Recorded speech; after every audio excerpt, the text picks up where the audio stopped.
Monsieur le Président, chers collègues, je vais revenir sur les tiers-lieux. Je suis toujours surprise par le vocabulaire employé par la communication de la région et la présentation des rapports. En l'espèce, beaucoup d'emphase pour nous parler des tiers-lieux, des lieux de partage et de service dans la proximité.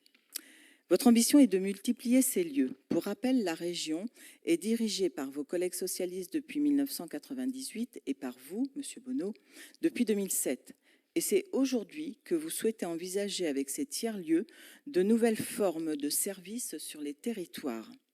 Vous évoquez Georges Sand et sa maison de Nohant comme le premier tiers-lieu, puis le sociologue Roy Oldenburg qui, dans les années 80, propose ce concept de lieu de rencontre et de créativité. Nous en sommes bien loin.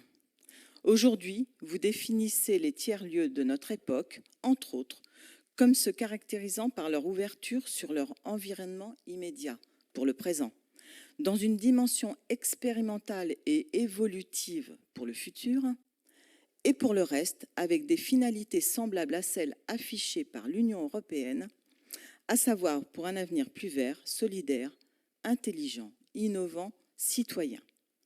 J'ai consulté la carte des tiers-lieux déjà ouverts dans notre région, des MJC, des cafés, des espaces de travail partagés, des Fab Labs.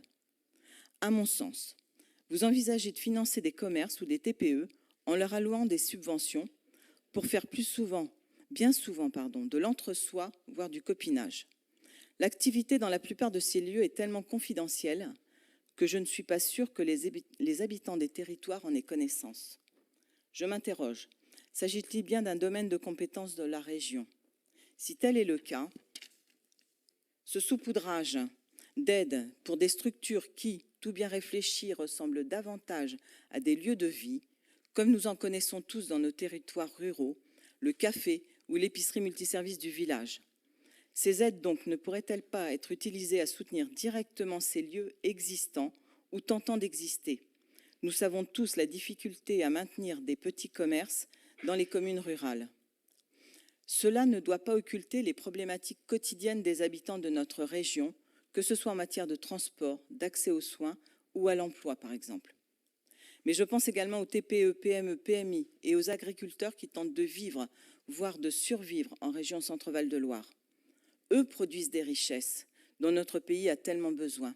Ce sont eux, en ces périodes très difficiles, qui ont besoin de notre soutien. Le reste n'est que gesticulation.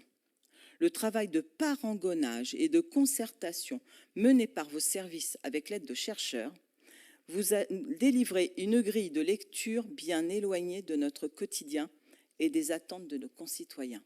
Je vous remercie.